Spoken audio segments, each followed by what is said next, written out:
शुरुआत में हम एक मिया नाम की नन्ही सी लड़की को देखते हैं जो समुद्र के किनारे खड़ी होती है।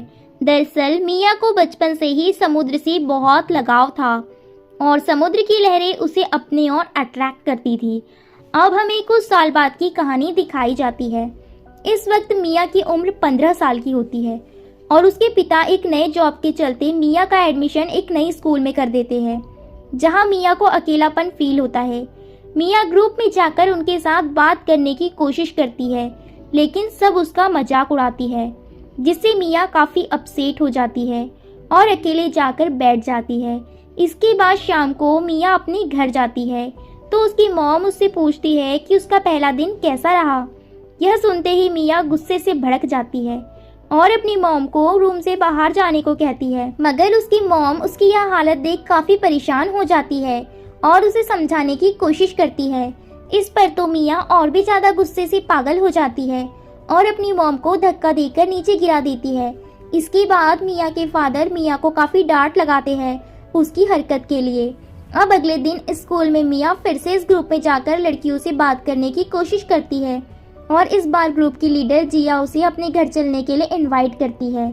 अब यह दोनों एक साथ जिया के घर जाती है, जहां कई सारी लड़कियां मिलकर लड़कों के बारे में बात कर रही थी। यह सब कुछ मिया के लिए काफी अलग और नया था, इसलिए वह भी उनकी कंपनी ज्वाइन कर लेती है और काफी मजे करती है। यह सब करने के बाद में अपने घर जाती है और घर जाते ही पता नहीं उसे क्या होता है कि वह अपनी फिश टैंक में तैर रही मछलियों को घूर कर देखने लगती है और अचानक उसमें से एक दो मछली को निकालकर कच्चा खा जाती है।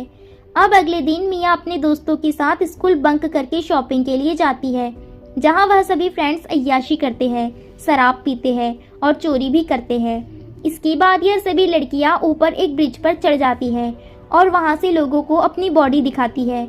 यह सब करने के बाद मिया अपने घर आ जाती है और बाथरूम में नहाते वक्त वह अपने शरीर में एक बदलाव देखती है कि उसके पैरों की दोनों उंगलियां आपस में चिपक गई है।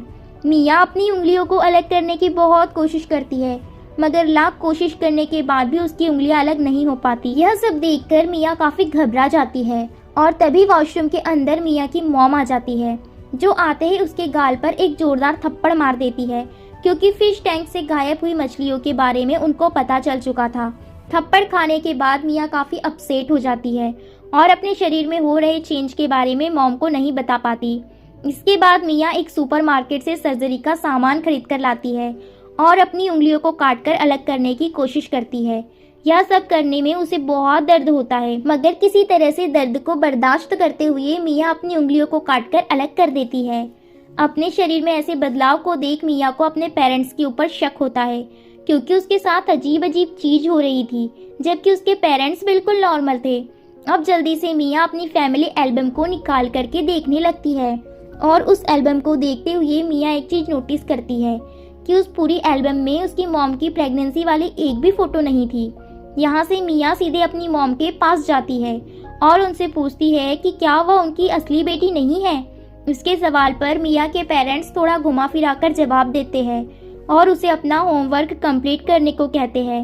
इन सब के बाद तो मिया अपने पेरेंट्स से काफी चिढ़ जाती है और वह अपना ज्यादातर टाइम अपने दोस्तों के साथ शराब पीकर बिताने लगती है और तब उसे काफी तेज पेन होने लगता है। वह बेहोश हो जाती है। इसी दौरान उसे गहरे समुद्र की एक झलक दिखाई देती है, जिसमें वह खुद को समुद्र के अंदर तैरता हुआ देखती है। फिर होश में आने के बाद वह ढेर सारी उल्टियां करती है और यह करते हुए उसकी एक फ्रेंड वहां पर आ जाती है और वह मिया के पैरों को देख लेती है। इसके बाद में मिया अपने घर जाती है और काफी थकान की वजह से वह अपनी ड्रेस उतारकर जमीन पर ही सो जाती है। अगले दिन नींद से उठने के बाद मिया अपने आप को देखती है। उसके पैरों से मछली की तरह छाले निकलने लगे हैं। वह जल्दी से उन सभी छालों को एक ब्लैंकेट में छुपाकर स्कूल के लिए निकल जाती है। स्कूल में जाकर वह देखती है कि उसके टीचर एक मछली को काट रहे थे और उस मछली की स्मेल मिया को अपनी तरफ अट्रैक्ट कर रही थी।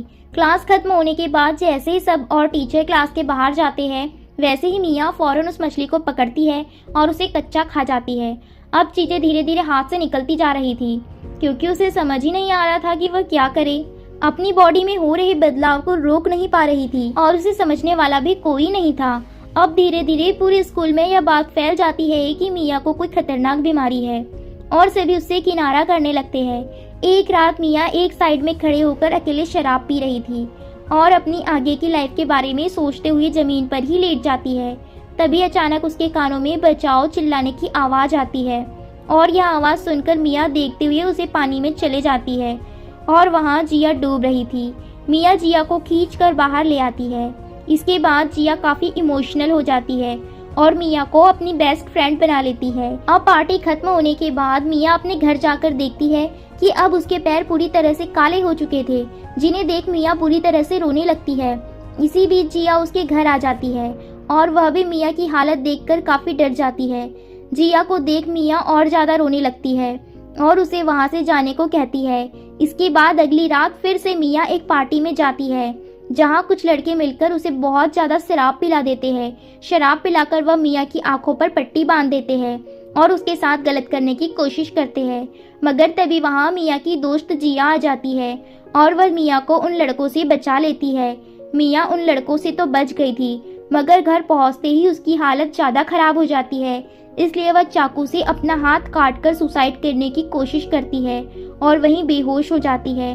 पूरी रात गुजरने के बाद अगले दिन जब मिया को होश आता है तो उसे एक बहुत बड़ा झटका लगता है। अब मिया पूरी तरह से बिल्कुल जलपरी के रूप में बदल चुकी थी। दर्द में मुश्किल से रहते हुए वह पानी के टब में लेट जाती है और उस टब को पानी से भर देती है। पानी में अच्छे से डूबने के बाद उसे सुकून मिल जाता है और फिर वह शांत होकर पानी में ही रहती है, मानो जैसे कि उसका सारा दर्द गायब हो चुका हो। मिया खुद से और ज्यादा फाइट नहीं करना चाहती थी, इसलिए फाइनली वह खुद को एक जलपरी के रूप में एक्सेप्ट कर लेती है। इसके बाद वह जिया को कॉल करके अपने घर पर बुलाती है और मिया की हालत देख काफी ज्यादा जिया परेशान होती है, मगर इससे जिया को कोई फर्क नहीं पड़ता। वह अपनी दोस्त को वैसे ही एक्सेप्ट कर लेती है जैसे वह है। फिर मिया जिया को कहीं चलने को कहती है। अब जिया मिया को खींचकर अपनी गाड़ी तक ले जाती है और गाड़ी में बैठकर मिया आखिरी बार अपनी मॉम को फोन लगाती है। इसके बाद जिया गाड़ी में लेकर मिया को समुद्र के एक बीच पर ले जाती है और गाड़ी से उतारकर वह आखिरी बार अपनी फ्रेंड से पूछती है, क्या तुम्हें डर नहीं लग रहा? इस पर मिया उसे जवाब देती है कि अब डरने की कोई बात ही नहीं है, मेरी किस्मत यही थी और अब यह पूरा समुद्र मेरा घर है। इसके बाद मिया अपनी फ्रेंड को आखिरी बार गुड बाय कहती है और फिर रेंगते हुए समुद्र की गहराई में चली जाती है। पानी में जाकर मिया पूरी तरह जलपरी में तब्दील हो जाती है और अब दिल खोलकर समुद्र में तैरने लगती है।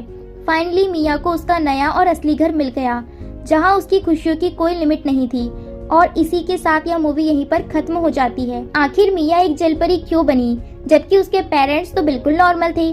शायद मिया की असली माँ एक जलपरी होगी जो किसी तरह अपनी बेटी से बिछड़ गई होगी। उसके बाद मिया समुद्र के किनारे उसके पेरेंट्स को मिली, जिन्होंने उसे गोद ले लिया। तो दोस्तों, अब आपको जल्दी से इस प्रश्न का उत्तर कमेंट करना है। मूवी में मिया की उस फ्रेंड का नाम बताना है जिसने उसकी सबसे ज्यादा मदद की थी।